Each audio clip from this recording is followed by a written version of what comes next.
Où est passée la petite fille? Celle qui tenait la grille de son école qu'elle ne voulait pas quitter. Quitter, elle ne l'a jamais fait. Tout faire pour enseigner. Préparer un concours, le réussir à moitié, attendre sur une liste.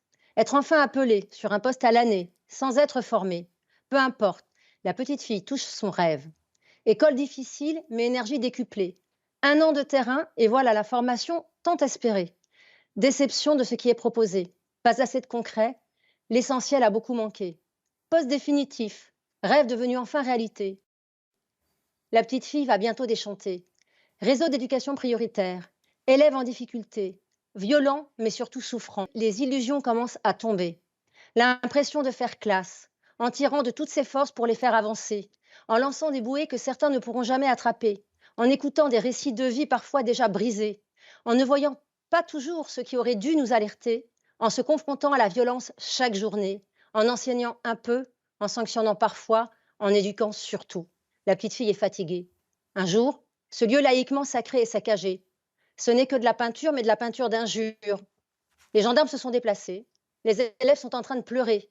Les enseignants sont là pour les rassurer. Personne, par contre, pour les écouter. Alors c'est un tournant. L'heure est au changement.